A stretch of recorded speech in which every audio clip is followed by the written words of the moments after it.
सत श्री अकाल, वाहेगुरु मेहर करे। आज की क्लास में बुद्धि प्रकरण की आपके बीच लेकर के आया हूं।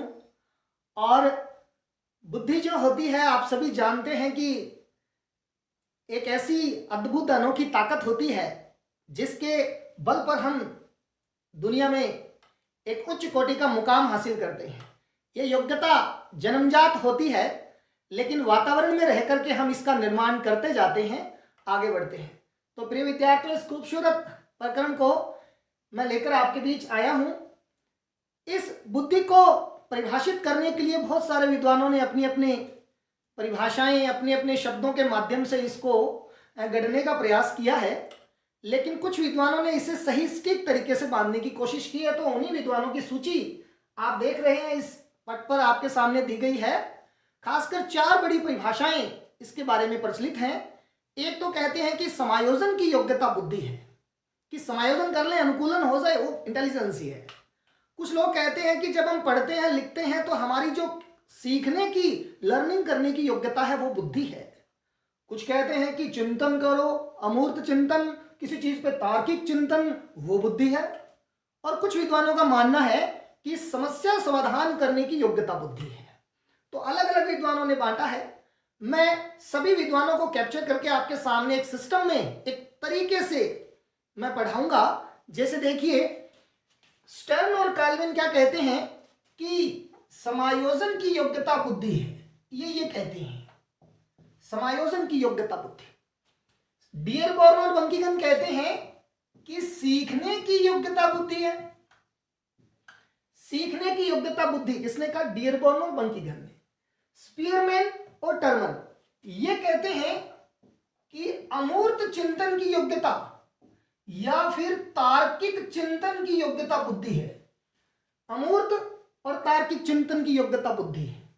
बर्ट और वेस्लर ये कहते हैं कि किसी समस्या का हल खोजना, समस्या समाधान करना, ये जो योग्यता है, ये बुद्धि है। इन विद्वानों ने परिभाषाएं दी है। याद कैसे करना है? देखिए, समायोजन यानी से तो स्टर्न, और स्टर्न से हम बना लेंगे कि समायोजन जब होगा तो हम क्या करेंगे? विन करेंगे। तो काल्विन की परिभाषा विन यानी हमारी जीत होगी। कब होगी? जब हम समायोजन करेंगे। और स्टर्न से हम मिला लेंगे समायोजन। तो ये स्टर्न और काल्विन ने समायोजन कहा। अब है अगले शब्द डियरबॉर्न और बंकीगन। डियरबॉर्न और बंकीगन कहते हैं कि सीखने की योग्यता बुद्धि है। सीखने की योग्यता। अब सीखना मुझे डियर लगता है। डियर का मतलब होता है प्रिय लगता है, प्रिय। तो प्रिय क्या लगता है? सीखना लगता है प्रिय। तो सीखने की योग्यता किसने कहा? डियरबॉर्न ने। बोर्न ने कहा, यानी बंकीगन और बोर्न दोनों ने कहा है। आगे स्पीयरमैन और टर्मन ने कहा अमूर्त तार्किक चिंतन की योग्यता। अमूर्त चिंतन की, तार्किक चिंतन की। तो देखिए, इसको कैसे याद करेंगे? तर्क करना, तार्किक योग्यता, अमूर्त चिंतन। देखिए, टर्मन में मन है। मन बताइए कैसा होता है? मूर्त या अमूर्त? मन तो अमूर्त होता है। तो अमूर्त चिंतन की योग्यता किसने कर ले? हम टर्मन ने कर ले। अब बात आती है तार्किक योग्यता, अमूर्त चिंतन। ये दोनों चीजें स्पीयर में इनको भी जोड़ सकते हैं। स्पीयर यानी कि स्पेस यानी अंतरिक्ष, अंतरिक्ष यानी अमूर्त। तो अमूर्त ऐसे, अंतरिक्ष ऐसे, स्पेस, इस प्रकार इन दोनों शब्दों को हमें इनको जोड़ लेना है। आगे बात करें बर्ट व वेस्लर। बर्ट व वेस्लर। बर्ट वेस्लर कहते हैं समस्या समाधान की योग्यता बुद्धि है। तो बर्ट का मतलब ये मानो, आप ये समझ के चलो कि बर्ट का मतलब बट आ गया किसी चीज में। अब कोई रस्सी है, उसमें कोई बट आ जाए, है ना, तो बट आ जाए तो उस समस्या का हम क्या करें? समाधान करें। तो ध्यान रखिए, बर्ट और वेस्लर का जो समूह है वो क्या मानता है? समस्या समाधान की योग्यता मानता है। अमूर्त चिंतन, तार्किक चिंतन, ऐसी बात कौन करते हैं? मन करता है, स्पेस करता है, स्पीयरमैन करता है। सीखना हमें बड़ा प्रिय लगता है, डियरबॉर्न, और जोड़े में कौन आएगा? बंकीगन। समायोजन से स्टर्न, समायोजन करेंगे तो विन करेंगे। इस प्रकार ये जो फर्स्ट चरण की जो मुख्य परिभाषाएं हैं, ये आपको याद हो जानी चाहिए बुद्धि में। आगे चलते हैं।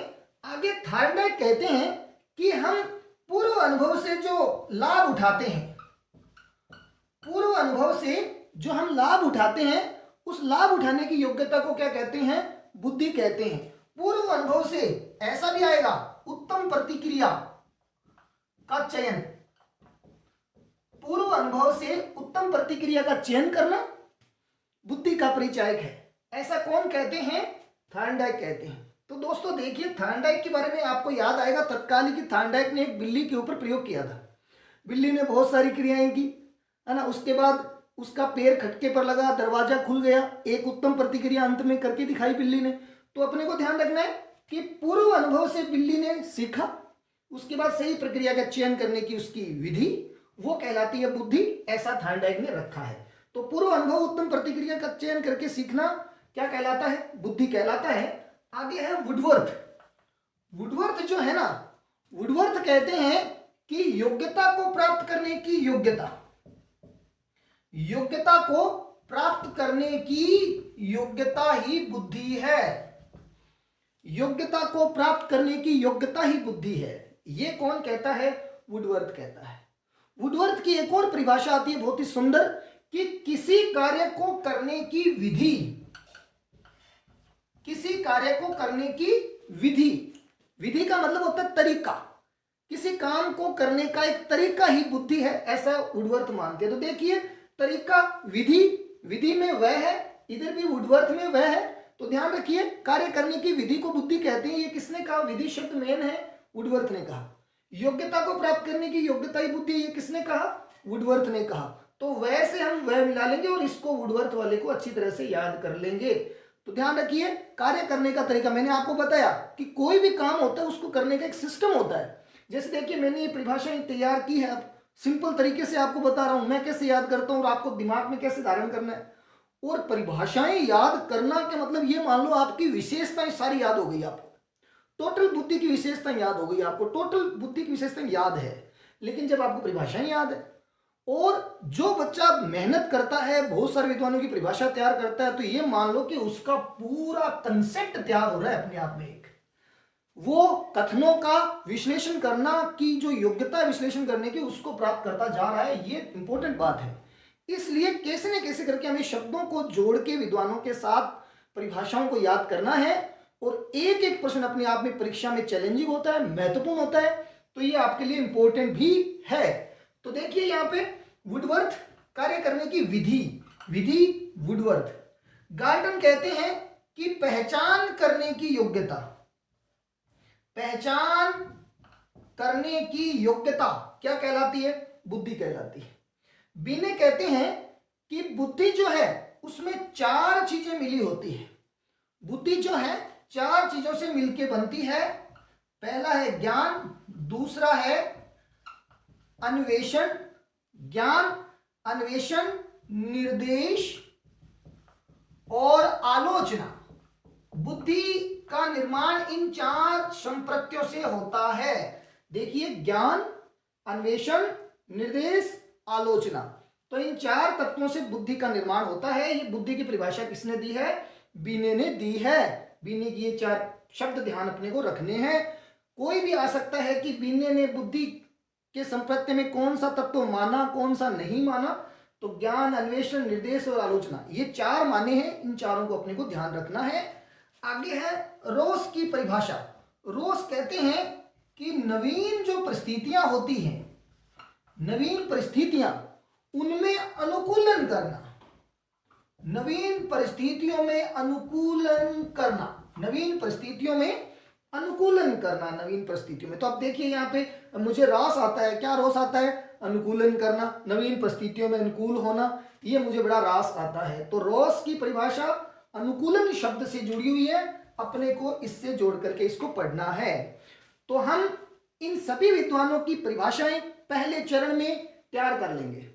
स्टर्न समायोजन, डियरबॉर्न बंकीगन सीखना, तार्किक चिंतन और अमूर्त चिंतन, स्पीयरमैन और टर्मन, समस्या समाधान, बटलागन की बट और वेस्लर, और आगे उत्तम प्रतिक्रिया द्वारा सीखना, पूर्व अनुभव द्वारा सीखना, ऐसी बुद्धि की परिभाषा थॉर्नडाइक आ जाएगा। योग्यता से, योग्यता को प्राप्त करने की योग्यता, ऐसा वुडवर्थ। किसी कार्य को करने की विधि क्या कहलाएगी? वुडवर्थ की परिभाषा कहलाएगी। और गार्टन ने तो कहा कि पहचान करने की योग्यता बुद्धि है। इधर बीने ने 4 तत्व रख दिए हैं, हमारे पास चारों तत्व हैं।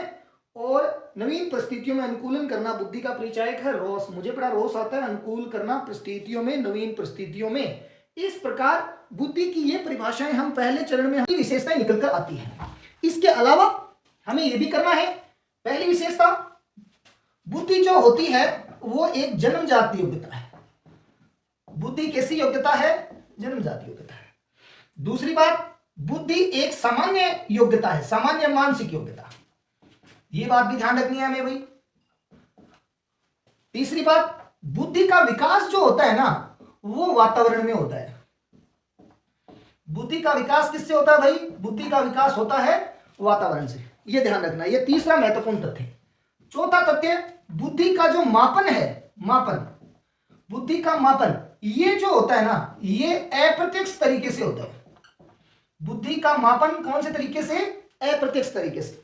कहने का मतलब कि हम किसी को देखकर, उसके चेहरे को देखकर बुद्धि का नहीं बता सकते। हम बुद्धि को पता करने के लिए हमें उसे कोई मानसिक कार्य देना पड़ेगा और उस मानसिक कार्य के आधार पर, उसकी शारीरिक अवस्था के आधार पर मापतोल करके, हम एनालिसिस करके फिर उसकी जो है बुद्धि का पता लगाएंगे।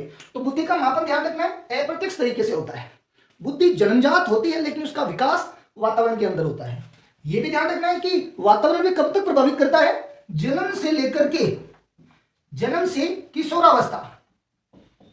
बुद्धि का विकास कौन सी अवस्था तक होता है? जन्म से किशोरावस्था तक बुद्धि का निर्माण होता है, ध्यान रखना है।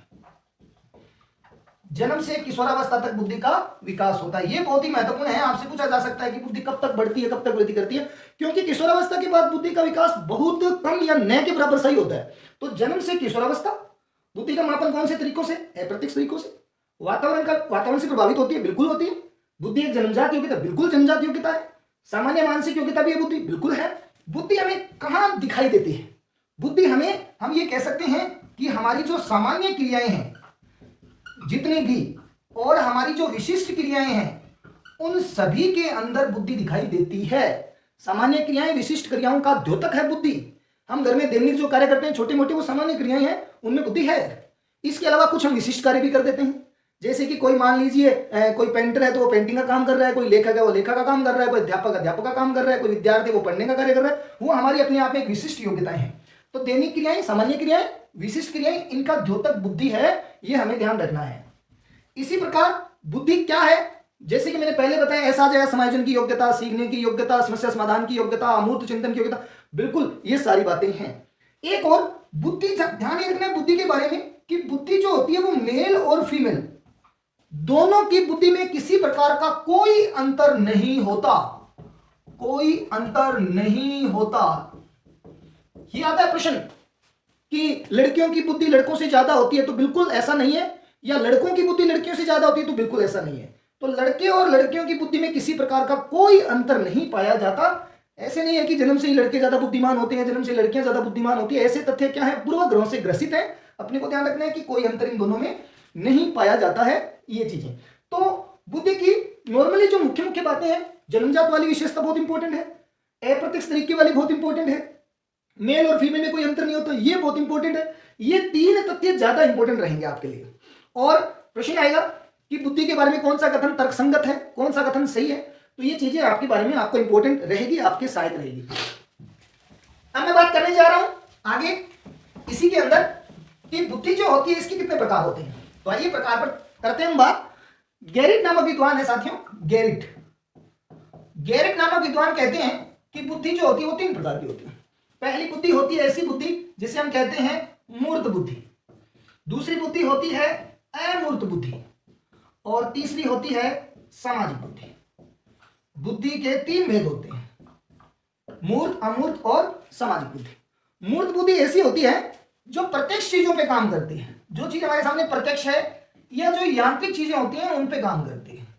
प्रत्यक्ष वस्तुओं पर और यांत्रिक कार्यों में जो बुद्धि लगती है उस बुद्धि को कहा जाता है मूर्त बुद्धि। इस बुद्धि के लिए शिक्षा की इतनी आवश्यकता नहीं होती, शिक्षा की इसमें कम आवश्यकता रहती है।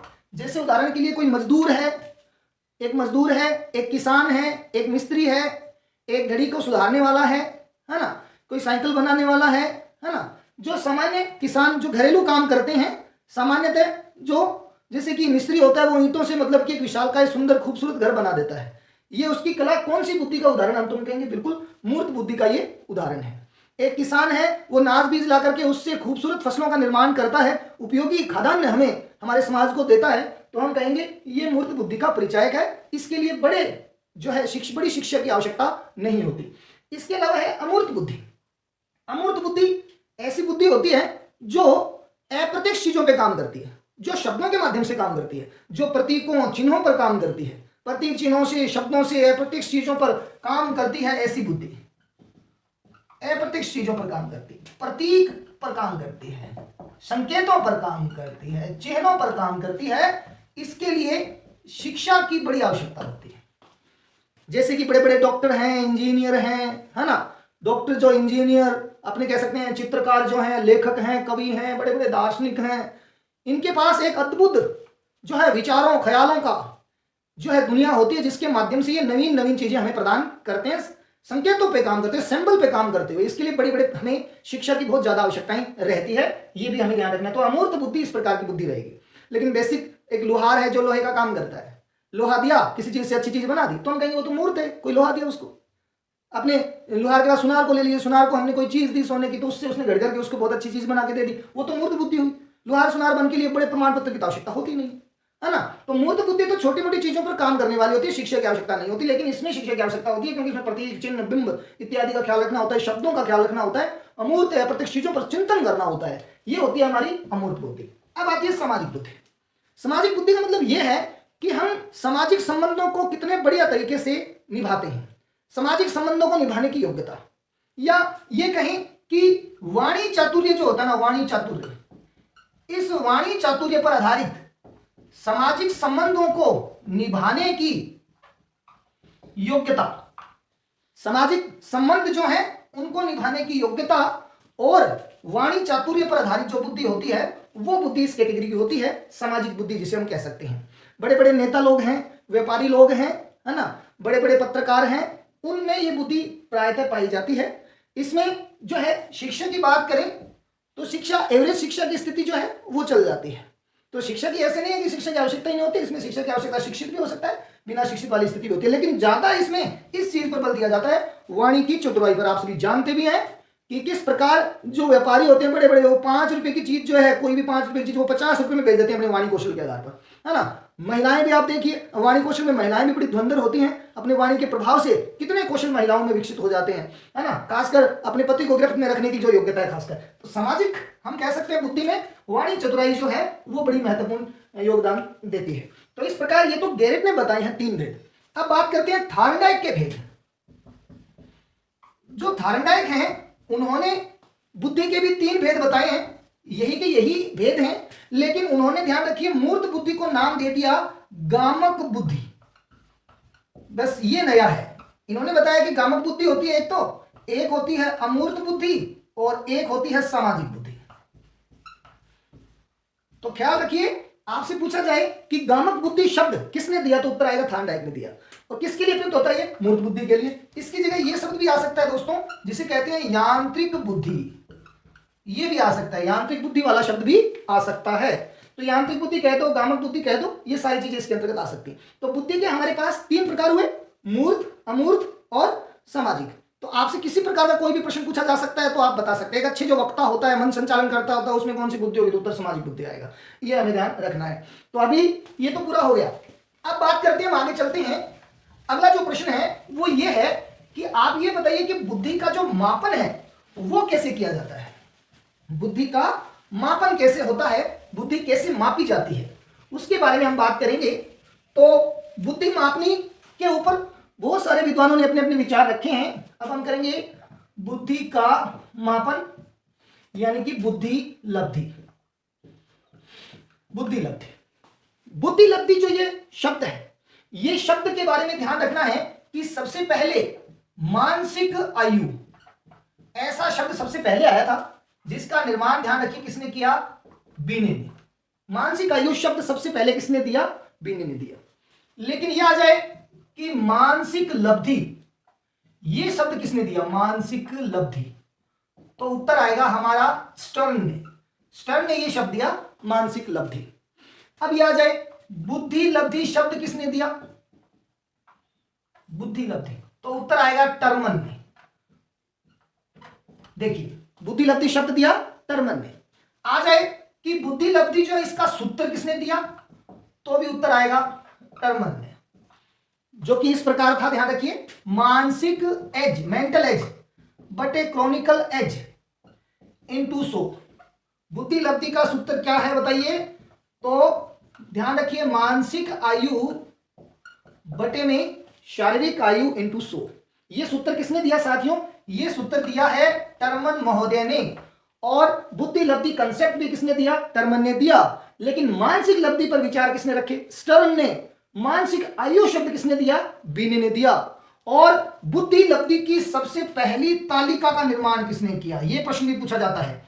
बुद्धि लब्धि की तालिका किसने बनाई, तो उत्तर आएगा टर्मन और मेरिल ने यह तालिका बनाई। टर्मन और मेरिल, इन्होंने बुद्धि लब्धि की तालिका बनाई, ये अपने को ध्यान रखना है। तो मेंटल एज बटे क्रॉनिकल एज इनटू 100, ये सूत्र में ध्यान रखना है बुद्धि लब्धि को ज्ञात करने का, ठीक है। और जो ये यहां पर आता है, इस सूत्र की सहायता से हम इजीली किसी भी की बुद्धि निकाल सकते हैं। मान लीजिए एक बच्चा है जिसकी शारीरिक आयु जो है वो है 10 वर्ष और मानसिक आयु, क्रॉनिकल एज 10 वर्ष है, मानसिक आयु है 8 वर्ष, ठीक है, 10 और 8। अब इसकी सहायता से हमें निकालना है, मेंटल एज 8 वर्ष है, ये 10 है, इंटू 100 है, तो 0 से 0 निकाला, कितना आया 80। 80 उसकी बुद्धि लब्धि आ चुकी है। अब बुद्धि लब्धि में उसका बुद्धि का स्तर कौन सा होगा, ये ज्ञात करने के लिए हमें क्या करना पड़ेगा, बुद्धि लब्धि की जो तालिका है टर्मन और मेरिल की, ये तालिका हमें देखनी होगी। तो आइए हम ये तालिका बनाते हैं। बुद्धि लब्धि की तालिका किस प्रकार बनेगी, और ये बहुत ही इंपॉर्टेंट तालिका होने जा रही है, इससे क्वेश्चन भी आएंगे। तो बुद्धि लब्धि की तालिका देखिए किस प्रकार बनाए हम। बुद्धि लब्धि की तालिका जो किसने दी है, टर्मन और मेरिल ने दी है। टर्मन और मेरिल ने बुद्धि लब्धि की तालिका दी है। तो सबसे पहले हम लिखेंगे क्रम संख्या यहां पे, फिर बुद्धि लब्धि, फिर लिखेंगे बुद्धि लब्धि के बाद बुद्धि का स्तर। बुद्धि का स्तर कैसा है, तो देखिए क्रम संख्या 1, क्रम संख्या 2, 3, 4, 5, 6, 7, 8, 9 और अंत में 10, ठीक है। ये तो हो गया हमारा क्रम। अब बात करते हैं पहले स्तर में कि 140 आ जाए या 140 से ऊपर आ जाए, 140 या 140 से ऊपर, तो कहते हैं प्रतिभाशाली बच्चा, ये ध्यान रखिए। फिर इससे थोड़ा नीचे आए, बहुत अधिक, जिसको अपने कह सकते हैं 130 से 140 के बीच वाला, जिसे कहते हैं बहुत अधिक उच्च बुद्धि वाला, बहुत अधिक उच्च बुद्धि जिसे हम कह सकते हैं। फिर इससे नीचे आते हैं 120 से 130, जिसे हम कह सकते हैं अधिक उच्च बुद्धि वाला, अधिक उच्च बुद्धि वाला, ये कह सकते हैं। फिर इससे नीचे आते हैं, देखिए 110 से लेकर के 120, जिसे हम कह सकते हैं उच्च बुद्धि केवल। इससे नीचे आते हैं हम 90 से लिया हमने 110 के बीच वाला, 90 से 110, 90 से 110 को हम कह सकते हैं सामान्य बुद्धि, और इसका दूसरा नाम भी ध्यान रखना है, औसत बुद्धि। इसके अलावा यदि स्कोर आ जाए 80 से 90 के बीच, तो इसे 80 से 90 को कहते हैं मंद बुद्धि। जो टर्मन मेरिल ने तालिका दी थी, उस तालिका के आधार पर हम कह सकते हैं मंद बुद्धि। फिर इससे नीचे आते हैं जिसको हम कह सकते हैं 70 से 80, सॉरी 50 से 70 से 80 कह सकते हैं, इसे हम कह सकते हैं, आगे नीचे चले, हीन बुद्धि। मंद बुद्धि के बाद कह सकते हैं इसे हीन बुद्धि, ये हो गया हीन बुद्धि। अब इससे नीचे चलते हैं कि 60 से लेकर के बिल्कुल हम 50 से 70, 50 से 70, ये वाला 50 से 70 वाले को हम कह सकते हैं अल्प बुद्धि, अल्प बुद्धि। फिर आगे चलते हैं 25 से 50, इसे हम कह सकते हैं मूर्ख बुद्धि। और इससे नीचे 0 से 25, इसे हम कह सकते हैं महामूर्ख, ये होता है हमारा महामूर्ख। सबसे नीचे 0 से 25 वाला है महामूर्ख। अब देखिए दोस्तों, इस तालिका, ये तालिका हो चुकी है। इस तालिका से प्रश्न एक तो यहां बनता है सामान्य और औसत वाला। सामान्य और औसत दो तरह के हो सकते हैं, एक तो निम्न सामान्य बुद्धि और एक हो सकता है उच्च सामान्य। उच्च और निम्न मतलब, तो उच्च तो अपने को ध्यान रखना है कहां से होगा उच्च, देखिए 100 से 110 और निम्न देखिए 90 से 100। ठीक है, ध्यान रखिए कि निम्न सामान्य और उच्च सामान्य है ना, तो निम्न सामान्य में 90 से 100 दो भाग बांट दिए और उच्च सामान्य में 100 से 110 वाला भाग बांट दिया। मंद बुद्धि को आज के विद्वान है ना, मंद बुद्धि को मंद बुद्धि यहां पे नहीं कहते, ये तो पुराने समय में कहते थे, आजकल इनको कहते हैं पिछड़े बालक। पिछड़े बालक, ध्यान रखिए मंद बुद्धि का दूसरा नाम क्या है, पिछड़े बालक। फिर आता है हीन बालक। हीन बालक को आज के विद्वान कहते हैं सीमावर्ती बालक। सीमावर्ती देखिए क्यों कहते हैं, क्योंकि ये अभी मानसिक मंदन के शिकार हुए नहीं है, ये सीमा पर है। साथियों 70 IQ से नीचे जब हम चले जाते हैं तो कहते हैं कि मानसिक मंदन शुरू हो जाता है भाई। मानसिक मंदन जो बुद्धि कमजोर होने का द्योतक होता है वो कब शुरू होता है, ध्यान रखना 70 IQ से नीचे शुरू होता है। तो अपने को ध्यान रखना 70 से 80 वाले क्या कहलाएंगे, सीमावर्ती कहलाएंगे आधुनिक मनोवैज्ञानिकों के अनुसार, लेकिन टर्मन मेरिल तालिका के अनुसार क्या कहलाएंगे, हीन बुद्धि। ये ध्यान रखना है। अब आगे देखिए, अल्प बुद्धि को वर्तमान विद्वान कहते हैं मूर्ख, और मूर्ख को वर्तमान विद्वान कहते हैं मूढ़, और महामूर्ख को आज के विद्वान कहते हैं जड़। तो इस प्रकार नया वर्गीकरण हमें ध्यान रखना है। ठीक है, क्या क्या ध्यान रखना है अपने को, हीन बुद्धि को क्या कहा गया है, सीमावर्ती कहा गया है। तो टर्मन मेरिल की तालिका तो ये रहेगी अपने पास, और आधुनिक विद्वानों के ये विचार भी रहेंगे। ठीक है, तो जड़ बुद्धि आ जाए या मामूर्ख आ जाए तो 0 से 25। अब ये भी ध्यान रखना है कि 25 देखो यहां भी आ रहा है नीचे नीचे, और 25 यहां भी आ रहा है ना, देखो 110 यहां भी आ रहा है, यहां भी आ रहा है, तो किसमें माने हम, 110 को इसमें माने, बाई चांस किसी बच्चे की बुद्धि 110 आ गई तो इसमें माने या इसमें माने, है ना। तो ध्यान रखना है कि इसकी जो निम्नतम सीमा होती है वो 109.5 होती है। जैसे 90 और 110 के बीच में अपने इसकी निम्नतम सीमा करेंगे तो कितनी बनेगी, 109.5। तो ये यहां तक ही चलेगा, है ना, तो 109.5 तो इसी में ही आएगा। हाँ 110 इसमें आएगा, 110 से 119.5, तो 120 किसमें गया, ऊपर। 120 से लेकर के 129.5 तक की सीमा है इसकी, इसलिए 130 ऊपर गया। 130 से लेकर के 139.5 ये निम्नतम सीमा है, तो 140 कहां गया, यहां गया। तो 140 वाला क्या कहलाएगा, प्रतिभाशाली। 140 वाला कभी भी बहुत अधिक उच्च बुद्धि नहीं कहलाएगा। 139.5 तक ये इसकी सीमा है, ये हमें ध्यान रखना है। तो इस प्रकार इस तालिका के माध्यम से भी हम बुद्धि के स्तर को ज्ञात कर सकते हैं। तो आज की क्लास में हमने क्या क्या पढ़ा, बुद्धि की परिभाषाएं पढ़ी पहले तो, फिर बुद्धि की विशेषताएं पढ़ी, बुद्धि के प्रकार पढ़े, और बुद्धि लब्धि संप्रत्यों के बारे में सीखा। मानसिक आयु बिने ने दिया, लेकिन मानसिक लब्धि स्टर्न ने दिया। आपसे पूछे कि बुद्धि लब्धि किसने दिया, तो टर्मन ने दिया। सूत्र किसने दिया, टर्मन ने दिया। आपसे पूछे तालिका किसने दी, तो टर्मन और मेरिल ने दी। ये अपने को ध्यान रखना है, और फिर ये तालिका भी अपने को अच्छी तरह से बना लेनी है। इसको दोनों, ये वाला भाग भी, ये वाला भाग, दोनों भाग अच्छी तरह से याद हमें कर लेने हैं। ठीक है, अब मैं आप सभी से निवेदन करता हूं कि ज्यादा से ज्यादा प्रिय विद्यार्थियों को, जो पढ़ने वाले हैं, हार्ड वर्कर हैं, जो मेहनती बच्चे हैं, उनको आप चैनल पर लाइए। ज्यादा से ज्यादा चैनल को शेयर करें, सब्सक्राइब करें, और बेल आइकन जरूर दबाएं, ताकि सभी बच्चों के पास ये संक्षिप्त वीडियो, छोटे छोटे वीडियो जो है आपके लिए संजीवनी है, ये पहुंच सके। थैंक यू, धन्यवाद, जय हिंद।